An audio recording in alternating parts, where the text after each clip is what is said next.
We're on. I don't know how many people are hearing this, and I'm not going to pretend we have answers we don't have. There are still rumors about what happened during the war, who ordered what, who hit who first, what survived, what didn't. We can't verify most of it. Every official frequency we've checked has been silent. No government broadcast, no military update, nobody coming on to explain what happens next. So if you're hearing stories from somebody who says they know exactly what happened, understand that right now, we don't. I've been coming back to this station every day since the war ended because, truthfully, I don't know what else to do. The generator still starts. The transmitter still works. There's enough fuel to keep us broadcasting 4 hours a day if we're careful, so that's what we're doing. 4 hours. Then everything goes quiet again. This is the first hour today, and as long as that transmitter keeps sending something out, I'm gonna sit you and talk into it. Okay, I'm here. I walked about 4 miles, and before you ask, yeah, I'm fine. Or whatever fine means now. The roads were quiet. I just kept walking because sitting somewhere waiting for the world to start working again doesn't make much sense anymore. So I figured if the station is still alive and you're still stubborn enough to keep showing up, then I should probably be here too. Good. I'm glad you came. And for anybody who just found us, here's what we actually know, not what people think they know. The war appears to be over. I'm choosing those words carefully because nobody has officially declared anything to us. But the fighting stopped. The broadcasts stopped. And every government or military channel we've checked is just silent. It doesn't feel like somebody won. It feels like there's almost nothing left worth fighting over. We've tried to estimate how many people might still be out there. But even saying a number feels wrong because we have no census, no working network, nothing reliable enough to call data. Based on the voices we've heard in places that have gone completely silent, maybe one person in 20 survived. Maybe more, maybe less. But I'm not going to turn a guess into a fact, just because people are desperate for numbers. What we can do is connect people. If you have a working phone, a radio, anything that can reach us, call. Tell us where you are. Tell us what you need. Tell us what you have. We cannot promise somebody is nearby, and we cannot promise help is coming, because we don't know that it is. But maybe somebody listening is closer than we are. Right now, knowing another human being exists 10 miles away might be the most useful information anybody has. My name is Ruth. I'm in New Jersey. I think I should start with that. I found this phone in a house nobody was using anymore. I've been walking for about 2 weeks. I don't know if anybody in my family made it. I stopped trying to call because nothing connected. I'm with 7 people now. We found each other along the way, more or less. We're staying inside a supermarket because there's still canned goods in there. Not a lot, but enough if we're careful. I'm calling because I need to know whether you've heard from anybody else near us anywhere. Ruth, I wish I could give you something certain, but I can't. What I can do is keep your location on the air and ask anyone listening nearby to respond. Give me where you are, slowly, as clearly as you can. Don't rush it. If somebody recognizes the area, maybe they can make contact with you. Or maybe your group can eventually make contact with them. Right now, 7 people together is already something important. That's what I keep telling myself. There were moments when I thought I should leave the group and keep looking for my family, because standing still feels like giving up on them. But then I think about walking alone again, and I don't know if that makes anything better. Nobody in this group knew each other before. Now we count cans together, we sleep in shifts, and if somebody goes outside, somebody else waits for them to come back. It's strange how quickly strangers stop feeling like strangers. Stay with people if you can, Ruth. I can't tell you what happened to your family, and I won't give you false hope just to make this conversation easier. But I can tell you that being with 7 other people means 8 people are helping one another survive today. Give me your location one more time, slowly. Anybody hearing us from that part of New Jersey, write it down. I will. And if somebody hears this who's alone, they can come to us too. We don't have much, but we'll share what we can. I don't want somebody walking around out there thinking that there's no one left when there were 8 of us sitting inside a supermarket listening to a radio. So, yeah. Tell them we're here. We just did. Ruth, keep that phone close if it continues working. Call us again if your situation changes. And for anyone who wrote that down, do not assume another group knows you're coming. Be careful, make yourself known, and remember these are scared people too. Ruth, thank you for calling. That's the thing I keep thinking about. A few weeks ago, 8 people in one supermarket wouldn't even register as news. Now it might be the most important thing somebody hears all day. We keep waiting for some huge system to come back online and organize everybody. But maybe there isn't one. Maybe for now the system is literally just one person telling another person there are people here. We have another call. Former paramedic. Upstate New York. If that description matches somebody you need, listen carefully. Medical supplies are becoming one of the things people ask us about most. And this may be the first genuinely useful read we've had. My name is James. I used to be a paramedic. I'm in a small town upstate. I've got some medical supplies, basic equipment, and a truck that still runs. I've been rationing the fuel because once it's gone, it's gone. There may be 30 survivors within about 5 miles that I know of. I'm treating what I can, but one person can only do so much. If anybody listening has medical training, I need you. Nurse, medic, doctor, anybody who actually knows what they're doing. James, I want you to give your general location slowly enough for people to write it down, and then tell us what kind of help would make the biggest difference. We'll repeat the request during the broadcast. We can't promise anybody can reach you, but if somebody with medical experience is sitting somewhere thinking they're alone and useless, they need to hear that 30 people are waiting for exactly what they know how to do. Medical training. That's what I need most. Supplies help, but supplies without people who know how to use them only go so far. I can keep working. I'm not asking somebody to come rescue us. I'm asking somebody to come work with me. If you're hearing this and you have medical training, I need you. I'm saying it twice because maybe the first time you thought I meant somebody else. I mean you. We heard you, James.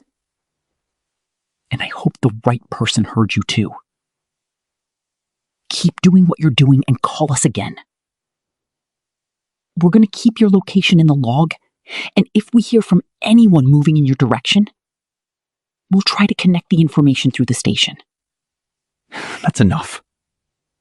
Really. Just knowing somebody can repeat the message is more than we had yesterday. I'll keep the truck running as long as I can and keep treating whoever shows up. If somebody with training hears this, come find us. They heard you. Take care of those people, James. I don't really have anything clever to say after that. A man with a truck, some medical supplies, 30 people around him asking the radio for one other person who knows what he knows. That's where we are now. Then we should do this every day. Not when we feel like it. Not when we have enough good news to fill 4 hours.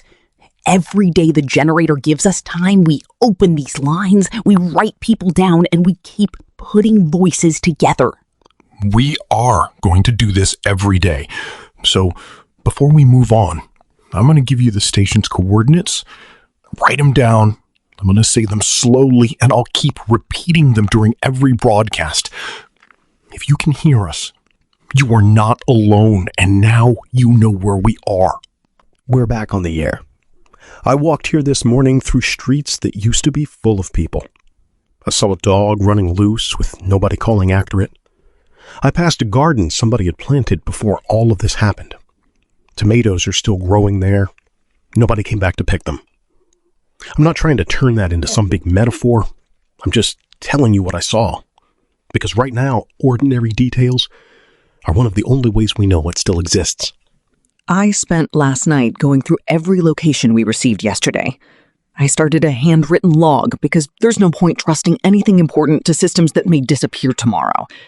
6 groups so far, across the tri-state area, based only on people who reached us. Maybe 200 people total. That does not mean only 200 survive. It means 200 people have managed to connect themselves to this station. And we need to be clear about what survival means now.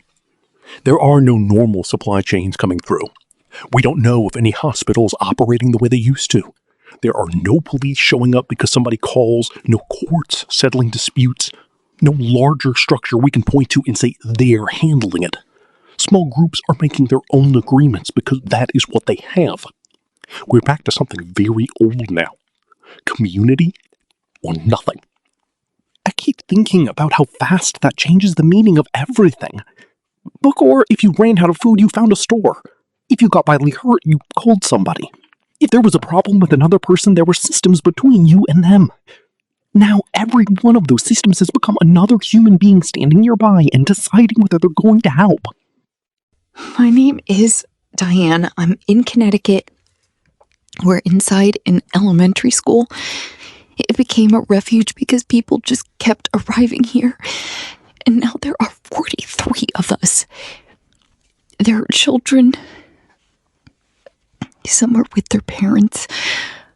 Some aren't. I'm sorry. I thought I could say that without I am okay. We've decided nobody who comes peacefully gets turned away. Everybody contributes what they can. Cooking, cleaning, watching the doors, taking care of the children, anything.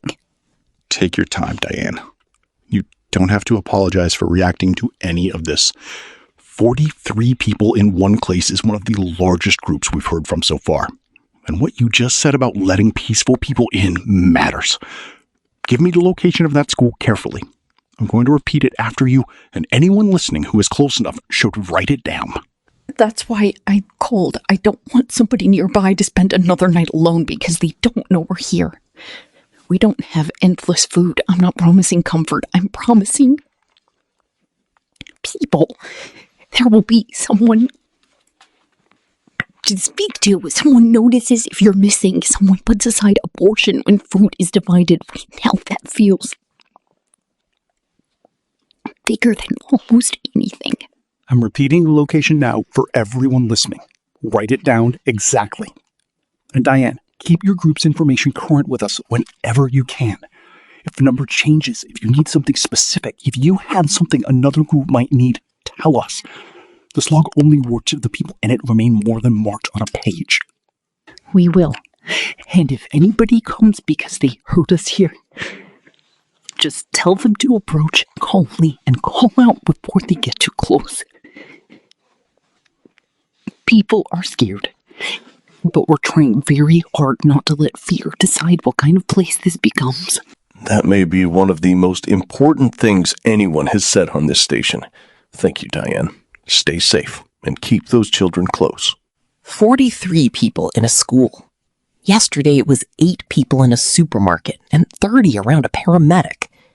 I've written all of them down. It's starting to look less like random voices and more like points that could eventually connect. I don't know what that becomes. I just know it's better than blank paper. My name's Ben, and I'm not really calling with information. I've been alone since the 3rd day of the war. I don't I don't want to get into what happened before that. There isn't anything useful in saying it out loud right now. I've been listening every day since the station came back. It's the only voice I hear. I just needed you to know someone is listening. Ben, I'm glad you called. And you don't owe anybody an explanation for what happened before you were alone. I want to focus on where you are right now.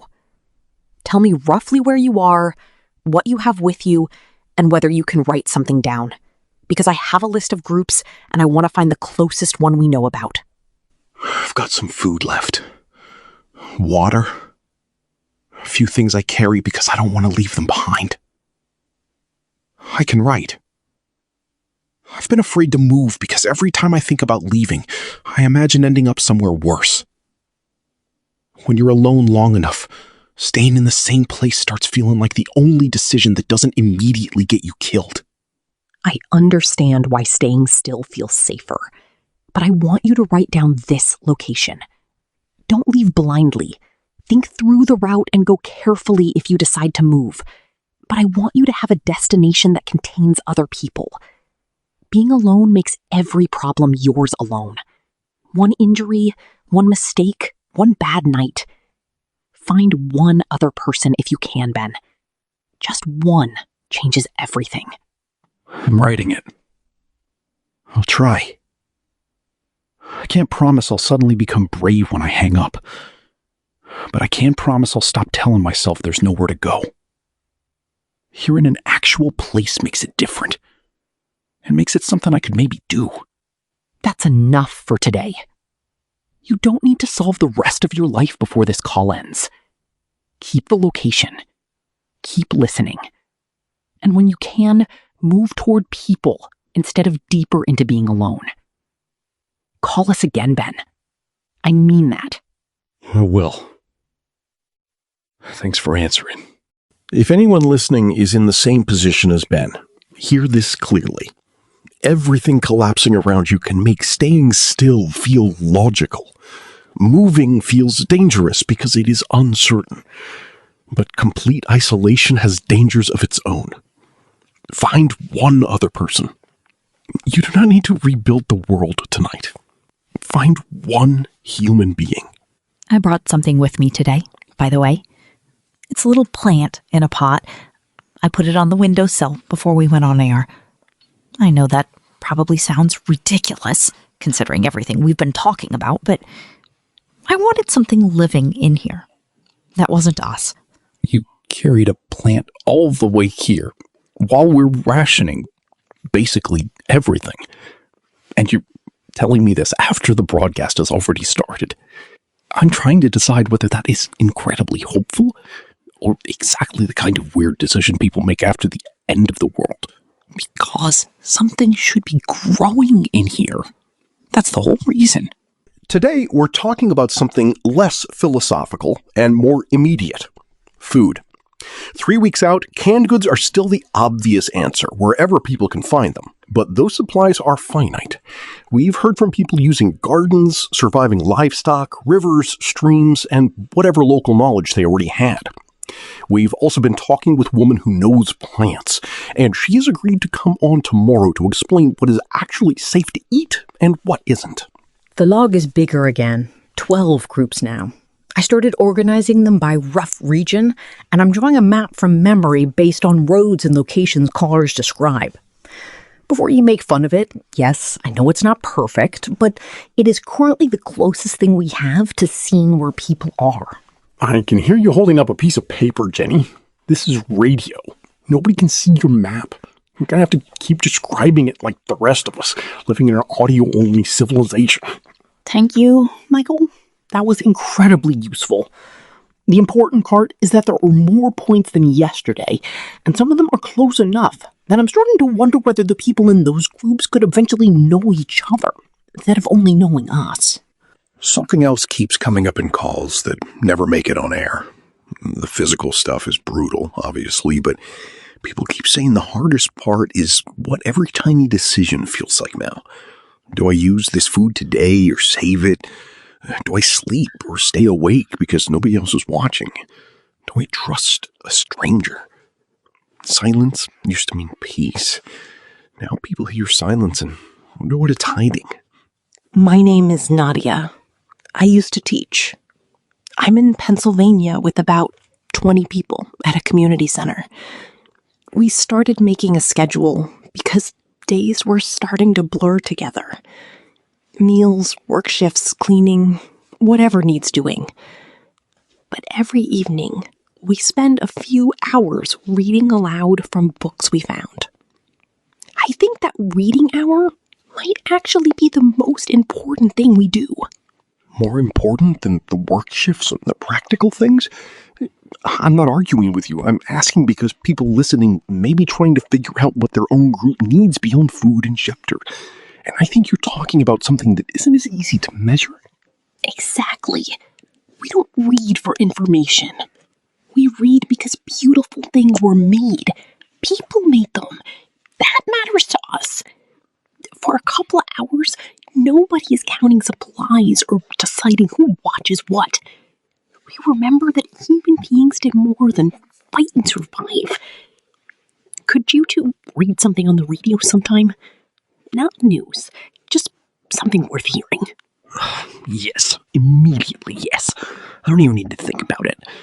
There are books in this station, and if people sitting somewhere in the dark want to hear a few pages because it reminds them that the world once made things besides weapons and warnings, then we can absolutely do that. Good. I think people need that more than they realize. Survival without anything human inside it starts turning into something else. Nadia, stay in contact with us. And thank you for reminding everybody listening that keeping a body alive and keeping a person alive are not always exactly the same job. That connects with something we've noticed in the calls. The people doing worst are not always the people with the least food or the worst shelter. Sometimes somebody has enough to stay alive, but they've lost any reason to get up and participate in the next day. Supplies matter. Apparently, purpose does too. Marcus, Virginia, Farmer. I'm going to make this simple because people need usable information. If you still have workable ground, use it. If you have crops that can go in this late, plant them. If you have food you can preserve without refrigeration, learn how and stop assuming the power is coming back. Water sources matter, but water still has to be treated. I've got seed stock, and if people can reach me, I'll share what I can. Marcus, slow down just enough for people to actually write this down. Give your location twice, because we have callers in several areas who have specifically asked about seeds and long-term food. Also, if somebody reaches you, you need them to understand they shouldn't arrive assuming you have unlimited stock. Of course it isn't unlimited. Nothing is unlimited anymore. That's why I'm telling people to plant now instead of waiting until the last can is empty and suddenly discovering, it takes time to grow. I've got seed stock. I can spare some. If you can get here, come prepared to carry it back and use it. Don't go looking for somebody to do everything for you. That's fair. Give the location one more time, and we'll add you to the log under resources as well as population. If this network is going to mean anything, eventually we need to know not only where people are, but what knowledge and supplies exist in each place. Exactly. People keep thinking survival is about finding one magic supply cache. It isn't. It's knowing how to keep producing after whatever you found runs out. That's all I'm trying to tell them. Message received, Marcus. Call again if your situation changes. Purpose. That's the word we keep circling. Nadia has people reading every night. Marcus has people thinking about the next harvest. James is treating people. Diane has a school full of survivors. Turns out people need a reason, not just supplies. A reason to believe tomorrow deserves preparation. You've promised Nadia you'd read something, and I'm not letting you hide behind sometime. There's a novel in the break room. You found it yesterday. Read a little now. All right. Just a few paragraphs. I'm not going to explain why I picked it because I didn't. It happened to be here, and maybe that's enough. If you're listening with other people, sit down for a minute. If you're listening alone, it's for you too. I'm done. I don't have anything smart to add after it. Sometimes adding commentary to something quiet just ruins the reason to read it in the first place. Same time tomorrow. Keep the radio close. There's something we've been avoiding on air because we didn't want fear to become the only thing people heard from us. But avoiding it doesn't make it less real. Not every group out there is helping people. We've had off-air callers talk about people taking instead of building. People using the collapse as permission to do things they could never have gotten away with before. And the difficult question is what a community does about that now. There aren't courts available to settle every conflict. There aren't police arriving because somebody crossed a line. If one person steals from the group, threatens somebody, refuses the rules everybody else agreed to, what happens? Who decides? What counts as fair when there's no larger system above you? We don't have answers, and I'm not going to pretend two people sitting behind microphones are qualified to invent a justice system for everybody listening. But we think naming the question matters. If communities are forming, then those communities eventually have to decide what kind of people they are going to be when someone makes staying decent difficult. My name is Carmen. I was a social worker before. I'm in New Jersey with almost 80 people now. 2 days ago, we nearly tore ourselves apart over food. One man was caught taking more than his share. People were angry. Really angry. For a while, I thought someone was going to decide the easiest answer was just throwing him out. What did you do? I'm asking carefully because there are groups listening who may face the same thing, but I don't want your answer turned into some universal rule. I want people to hear how your group handled one situation. We held a meeting. Everybody got to speak. That sounds simple, but it wasn't. People were hungry, scared, tired. Somehow we kept anybody from shouting over everyone else. Eventually we agreed what would happen. The man stayed. And then we realized we had been relying on unwritten expectations that everybody somehow understood. So we wrote the rules down for the first time. That sounds like one of those moments that looks small until you think about what actually happened. 80 people, without the old systems around them, sat together, argued about what was fair, reached an agreement, and wrote down the rules they wanted to live under. That's how it felt. We became something that day. I don't know what to call it exactly, but before that we were mostly people surviving in the same place. Afterward, it felt different. Like we had agreed we belonged to something together. You became a community. Yeah, I think we did. Keep those rules somewhere safe, Carmen. Not because they're perfect, but because your group decided together that fear doesn't get to make every decision. Thank you for calling. I keep thinking about the fact that the war was fought by governments, militaries, ideologies, all these enormous structures that people thought were permanent. As far as we can tell, those structures are gone now. And what's left on these lines is people arguing over food, then choosing to sit down and work out a way to stay together. Most of what we're hearing is people trying. That doesn't erase the bad calls. It doesn't mean everyone suddenly became good when everything collapsed. But every day we hear from people who could choose selfishness because nobody is standing over them anymore. And instead, they share food, take strangers in, treat rooms, teach children, read books. Decency is no longer being enforced, and people are still choosing it. I find that remarkable. It's Ben. I called a couple days ago. I wanted to tell you I found the group. I actually went. They let me in. I carried water this morning. Probably sounds like nothing, but it was the first time in a while I did something and knew another person was counting on me to finish it. Ben, I am really glad you called back. I've wondered whether you made the trip ever since we ended that call. You sound different. I'm not saying everything suddenly sounds easy, because it doesn't, but you sound like you're somewhere instead of just waiting alone. That's exactly it. I'm still not good.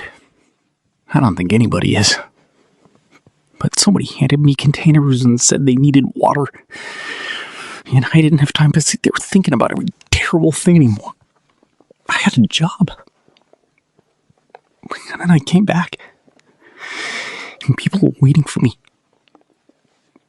It felt good to be useful. Keep being useful, Ben. Not because you owe anybody some huge debt for letting you in, but because belonging to a group works both ways. They gave you people. And you give them whatever you can do. That's enough. I'm really glad you called back. I knew you would be. That's part of why I called. Then call again. We'll keep answering as long as the station lets us. Before we end today, Jenny has 3 names. These are people listeners asked us to mention because somebody somewhere may know what happened to them. We are not going to speculate. We are just going to say the names and the last information we were given. I'm going to read each one slowly. If you recognize one of these names, if you know the person, if you know what happened, call us.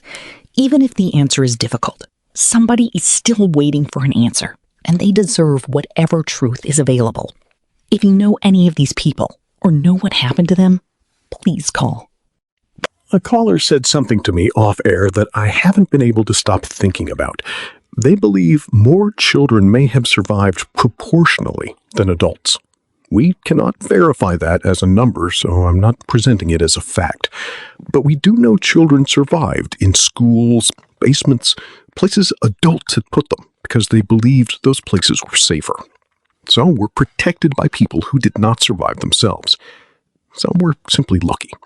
2 groups in our log now have more than 10 children each, so I want to make a very specific request today. If you have teaching experience, medical experience, childcare experience, anything that helps people take care of children and build some kind of structure around them, contact us. These kids don't only need somebody who can keep them alive. They need people who know how to build something around them. That's the part that feels impossible to think about.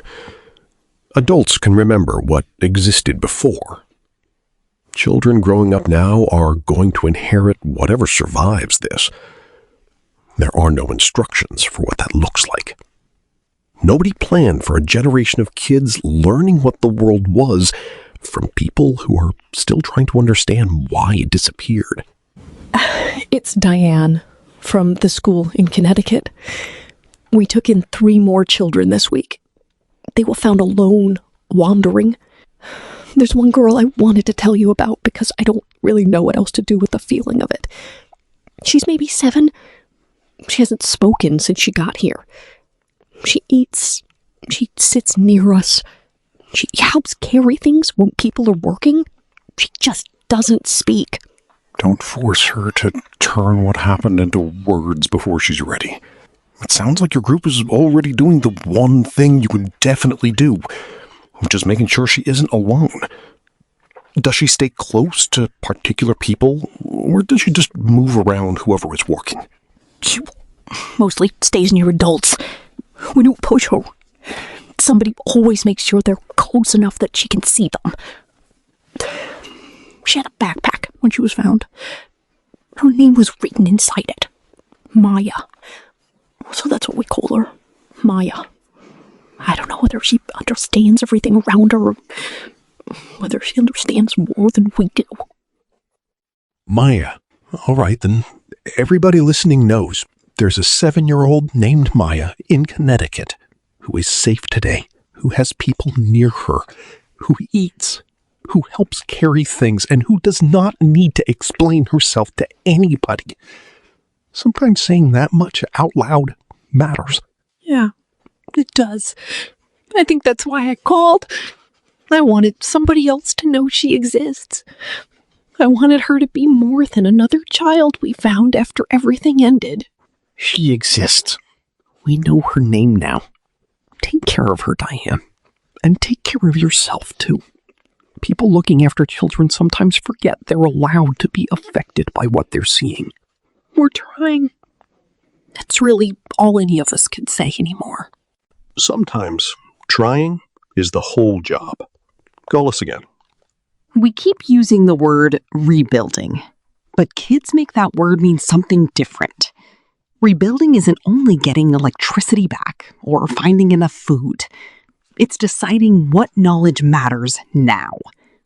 What do you teach a child when the world that designed the old curriculum is gone? My name is Thomas. I'm in Ohio. I taught for years before all this. I've got 11 children in our group whose parents are here with them. And I started teaching again. Nothing formal. We sit outside on the steps of a building in the morning. I salvaged a chalkboard. I teach math. I teach history from memory. Why history? Math obviously has practical value, and I understand teaching basic skills, but history must be a difficult thing to teach children right now when the adults around them are still living through something that is probably going to become history itself. That is exactly why I teach it. They need to know what the world was. Not so they spend their lives mourning it. So they understand what they're building toward and what people were capable of, good and bad. They need context. If all we teach them is how to find water and grow food, then we keep their bodies alive and leave them no understanding of the world human beings built before. 11 students probably feels very different from the classroom you had before. I had 30 kids in my classroom once. I don't know what happened to any of them. I think about that every morning when these 11 sit down in front of me. I can't answer what the others are. I can't change it. These 11 are here. So I teach.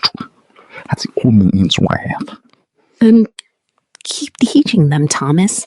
Math, history, whatever you remember, whatever helps them understand that the world did not begin on the day everything collapsed. They deserve to inherit more than a disaster. That's exactly what I intend to do. If we read anything, it should be enough knowledge to build better than we did. Call us again sometime. I think a lot of people listening needed to hear that there was a chalkboard somewhere in Ohio with 11 kids sitting in front of it. Maybe education now means more than facts and tests. Maybe it means knowing how to grow food, treat a wound, find clean water, and still knowing how to sit across from somebody you disagree with without destroying the thing you built together. The old world taught plenty of information. Apparently, information alone wasn't enough to stop what happened. We lost almost everything. But there was one thing sitting in front of the people who survived that nobody usually gets handed so clearly. We get to decide what we rebuild. Not what we recover exactly as it was, what we rebuild. That is terrifying, but it is also something. I want to finish today with something for the children. Nadia asked us to read on the radio, and Thomas reminded us why that matters. So, if there are kids listening somewhere, sit close enough to hear. You don't need to understand everything the adults are saying. Honestly, the adults don't understand everything either. That's the end of the story for tonight. To every kid listening from a school, a basement, a house, a community center, or anywhere else a radio still works, good night. The world is going to need you. And maybe, because of you, it's going to be okay. We're here again. 4 weeks since the war ended. I almost said 4 weeks since everything changed, but that doesn't really cover it anymore. For the first couple of weeks, I think some part of me kept expecting something to restart.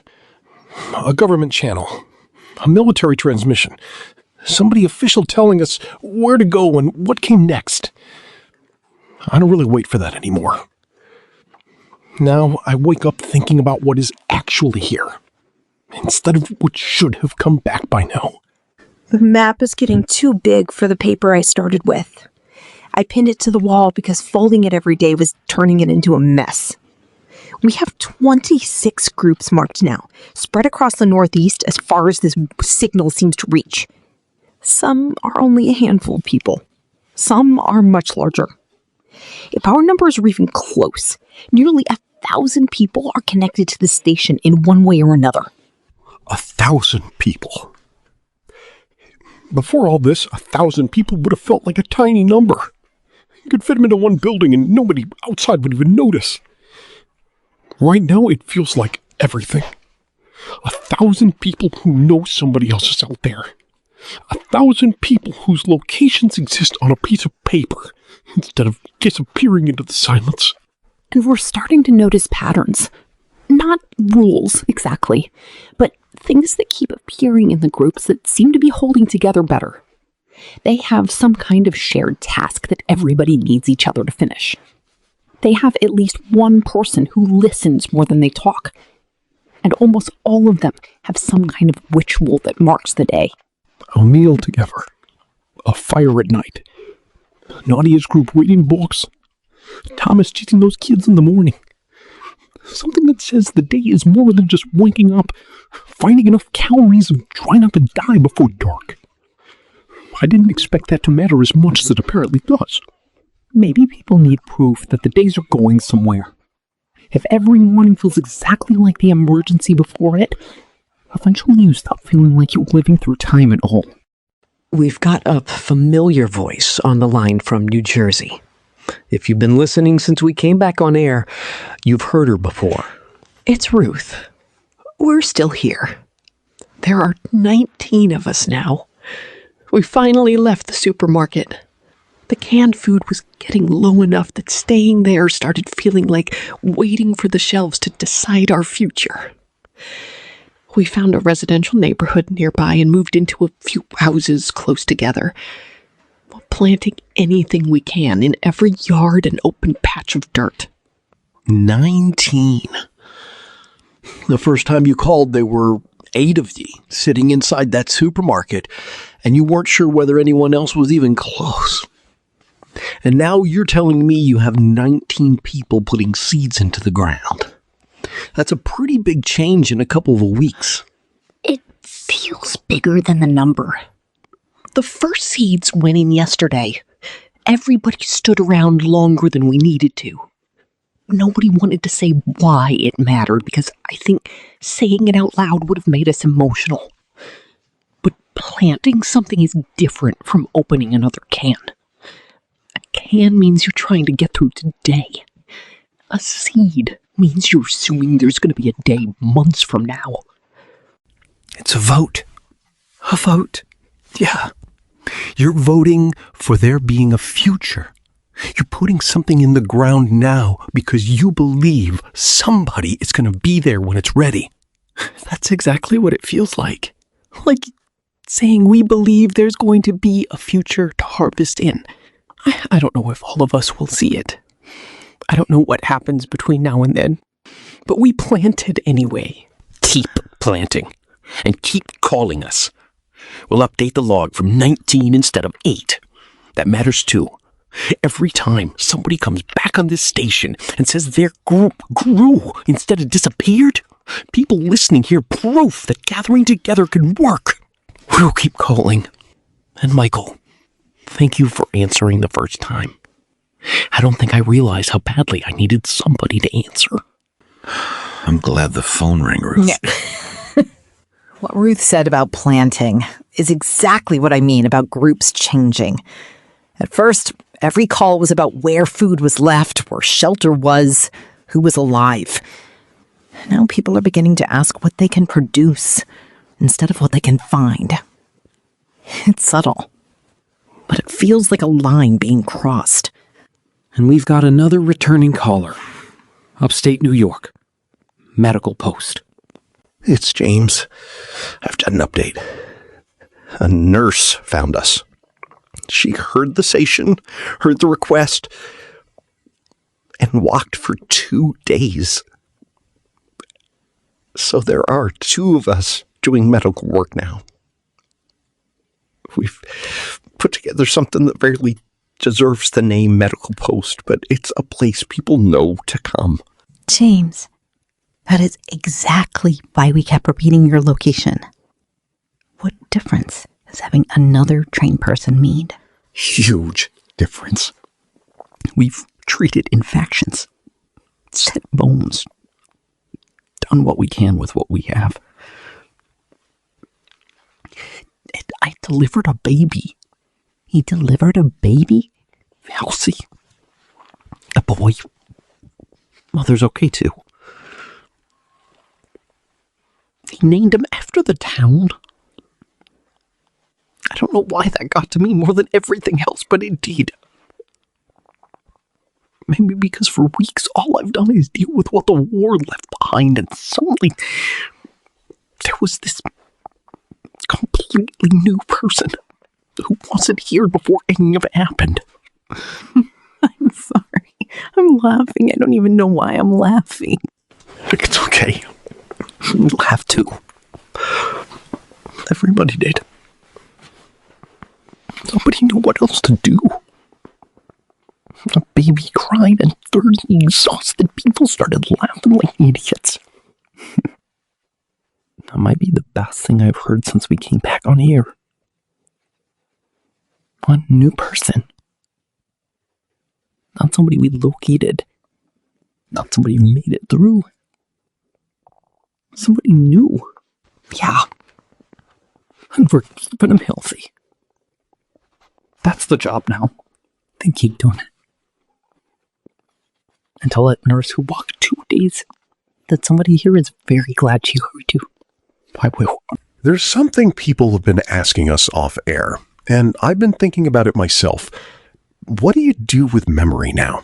How do you remember everybody who didn't survive without letting the remembering destroy whatever part of you is still functioning?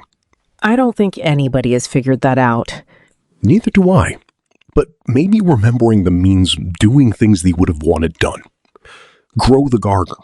Teach the children. Treat the sick. Keep the radio on.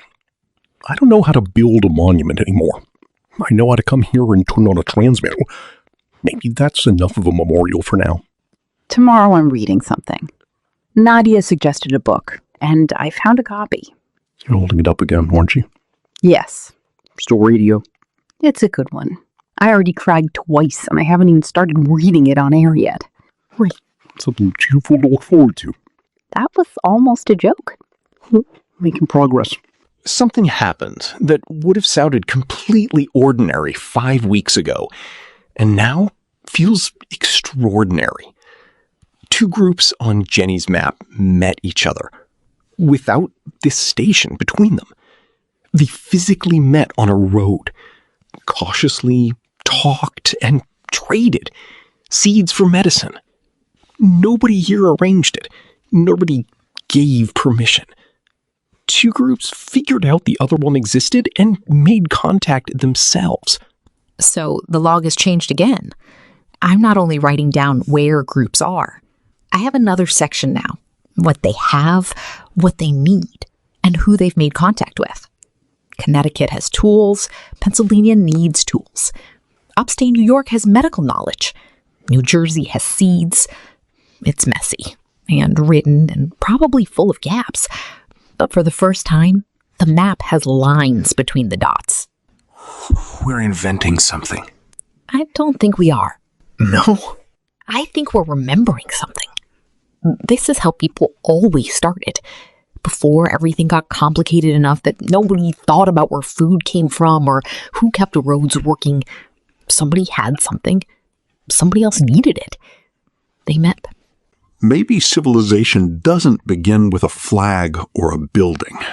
Maybe it begins when one group realizes another group doesn't have to be an enemy. It's Nadia from Pennsylvania. I think you're going to want this for your map. We made contact with 2 neighboring groups. Last week, we held a meeting together. 40 people from 3 different places, all sitting around a fire. 40 people from groups that had never met before? How did that go? Carefully. Everybody was careful. Nobody knew what the others expected. We talked for hours and eventually we agreed on one rule. Just one to begin with. No group attacks another. That's it. It sounds obvious when I say it on the radio, but sitting there, making everybody agree to it, felt enormous. Because it wasn't really just a sentence. Exactly. It felt like signing something, even though nobody signed anything. Like the beginning of something. We didn't agree on everything. We didn't merge into one big group. We just said, whatever happens next, we're not going to start by hurting each other. That is a beginning. A pretty important one. Make sure those groups stay in communication if you can. You don't need to become one group overnight. Knowing the people nearby have agreed not to treat you as an enemy already changes what tomorrow feels like. That's what happened. People slept better afterward. I didn't expect that. I believe it. Call again if the 3 groups meet another time. We want to know where those connections hold. I'm drawing that line on the map. 3 groups connected, 1 agreement. That goes in the log. And our farmer from Virginia is back. Marcus, 3 groups have come through looking for seed stock now. Walked a long way for it, too.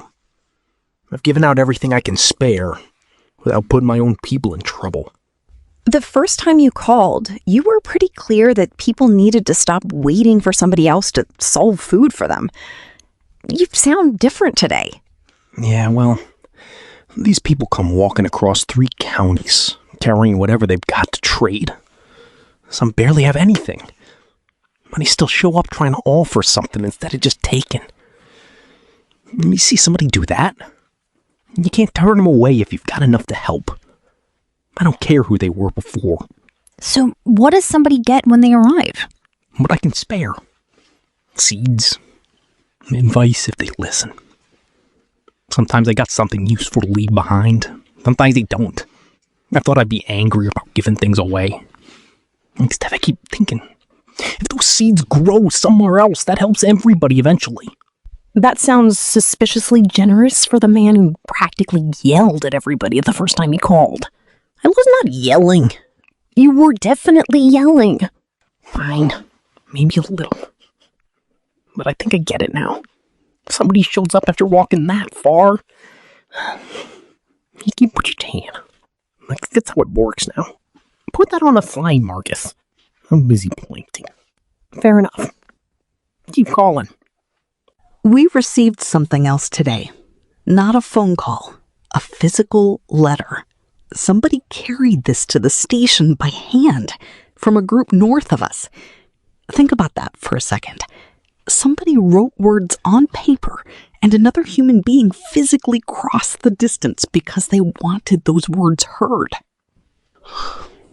The group says there are 60 people with them in upstate New York. They're well. They're building. And they have room for 20 more people if anyone within reach needs somewhere to go. Their message ends with 4 words. Come as you are. Read it again. I'm going to. 60 people. Room for 20 more. You are welcome there. Come as you are. I'm writing a letter tonight. To them? To everybody. Every group on the map. I'll read it here, and if runners are moving between groups now, I want copies carried wherever they can take them. Then write it. Jenny wrote the letter. She stayed up most of the night doing it. I read it this morning. I finished, put it down, and didn't say anything for a couple of minutes. So I'm not going to explain it for her. I'm going to let her read it. This is for everyone listening. Every group marked on the map. Every person sitting with somebody beside them. Every person sitting alone in the dark who found this frequency and stayed because hearing another voice made the room feel less empty. We lost more than any of us know how to say. We lost people we loved, people we barely knew, places we thought would always be there, routines we complained about and would give anything to complain about one more time. We lost the feeling that tomorrow was automatic. But we found something, too. Not something that makes the loss worth it. Nothing could. We found people giving away food when nobody could force them to. People taking strangers in. People walking days because somewhere another group needs what they know. People reading books aloud because surviving without beauty felt incomplete. People planting seeds for food they might not personally live long enough to eat. We do not know what the world is going to look like. We don't know how many of us are left. We don't know what systems will ever come back or what new ones will take their place. But we know who is going to build whatever comes next. It's you. It's already you. Yeah? That's the letter. We'll make copies. If you can carry one safely to another group, call us. No grand plan, no official network, just paper moving from one set of hands to another. It's Carmen. Our whole group listened together. Almost everybody gathered around the radio when we heard you were going to read it. When you finished, there was this man standing near the back. He hasn't said a word in about 2 weeks. Not one word. What happened? He started crying. Not loudly, he just stood there and cried. Somebody next to him put a hand on his shoulder, and he didn't pull away. That was the whole thing. Nobody tried to fix him. Nobody told him to stop. I think that's what the letter did. He gave people permission to feel it. Sometimes people are carrying so much that the smallest permission is enough. Jenny wasn't asking anybody to be okay. Exactly. We're always trying to function, count food, work, solve the next problem. Nobody schedules time for the part where almost everyone we ever knew is gone. Hearing somebody say it out loud made it feel like we were allowed to stop pretending we could carry that without reacting. I'm glad your group listened together. That may be the important part. Nobody had to hear it alone. Tell Jenny thank you. She heard you. I did. Thank you. Carmen, keep taking care of each other. Even the people who don't know how to ask. We will. We have another familiar caller. Then here. I wanted to tell you something slightly embarrassing. Those are usually the best calls. I kind of wrote my own letter before you read yours. I'd written down things I remembered from earlier broadcasts, and I tried to put them together into something. I read it to the group. It definitely wasn't as good as yours. That is not the point, Ben. I know. I think I know now. They listened the whole time. And afterwards, somebody came up to me and said, "Thank you." I don't think anybody has ever thanked me for something like that before. For words, I mean. For saying something they needed. Get used to it. To what? Being somebody people can count on. A couple of weeks ago, you called because you needed to hear another person's voice. Now your group is listening to yours. That's not a small change. I don't feel different enough for that to be true. Most changes probably don't feel as dramatic from the inside as they look from the outside. Keep talking. Keep carrying water. Keep showing up. I can do that. Good.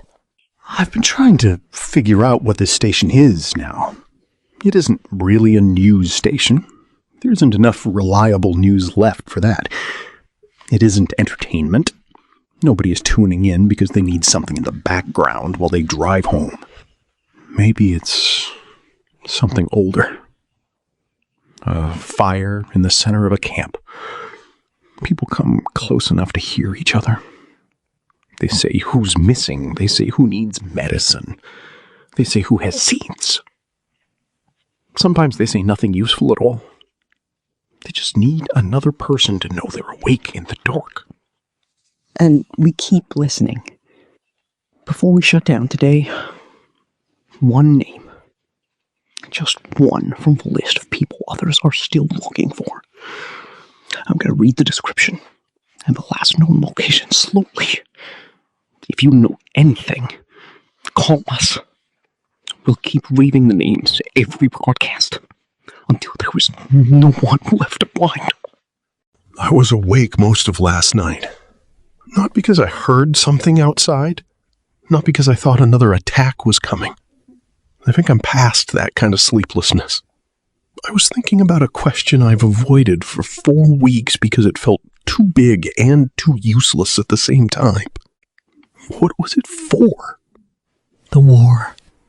Yeah. Whatever they fought over. Territory, resources, ideology. Grievances that piled up until somebody decided destruction was an answer.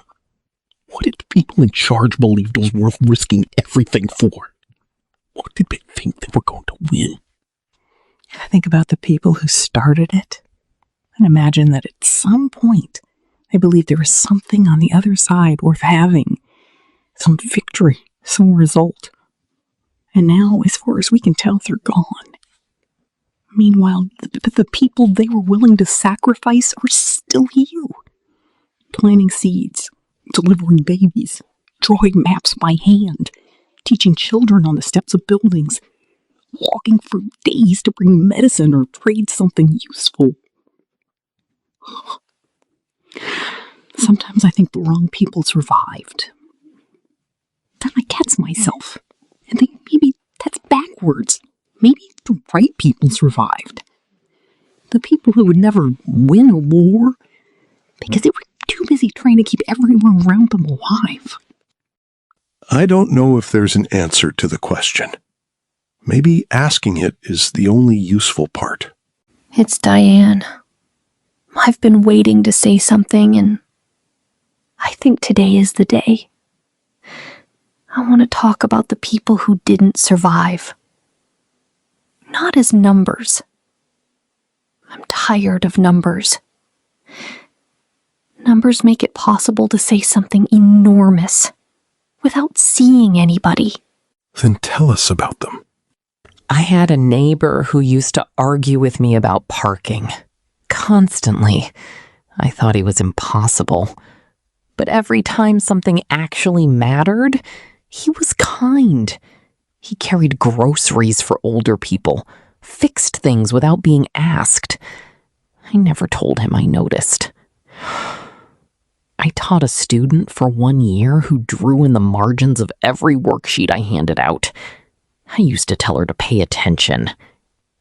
Now I would give anything to have one of those papers with drawings all over it. My mother. I kept meaning to call more. Everybody says that, don't they? You think there will always be another day when you're less busy. Then there isn't. That's who we lost. Not a number. Them. People who were annoying and funny and difficult and kind. People we were supposed to have more time with. Thank you for saying that, Diane. I mean that with everything I have. People deserve to be remembered as people. Not as some estimate somebody repeats because the real number is too large to understand. That's all I wanted. Somebody to hear their names in my head, even if I didn't say everyone out loud. We heard you. Thomas from Ohio is online. I taught history for 31 years. I've been listening to both of you talk about what the war was for. Here's the problem with history. Every war that ever happened, the people who started it believed they had a reason, And the reasons always sound important at the time. Exactly. The history books are full of those reasons. Territory, security, pride, revenge, belief, fear. They rank chapters about why leaders made decisions. But those books are also full of graves. I'm going to teach these children history. All of it. The reasons and the graves. Both. Because if they only know the reasons, somebody someday can make another reason sound good enough. They need to understand what it cost. Really understand it. Not as a lesson they memorize, as a weight they carry. Because that may be the only way they recognize the danger before somebody convinces them another war is worth it. Say that again. The reasons and the graves, both. They need to understand what it costs to have a weight they carry, because that may be the only way they recognize the danger before somebody convinces them another war is worth it. Hope somebody listening is writing that down. I am. Good.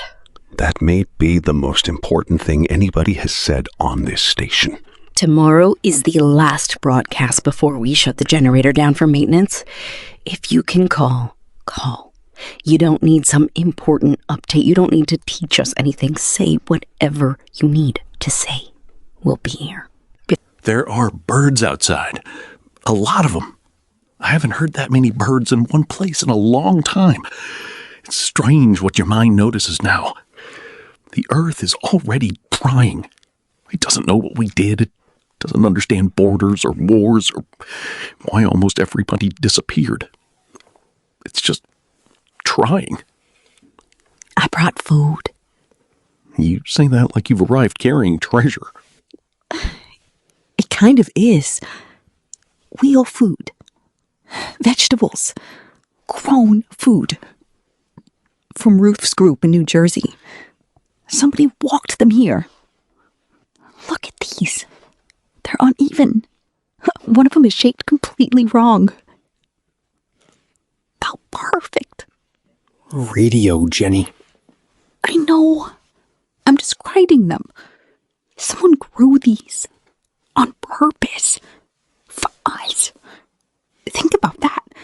A few weeks ago, Ruth was sitting in a supermarket counting cans with 7 strangers. Now somebody walked vegetables from her garden to this station. That's what the world is now. I went through the log before coming in.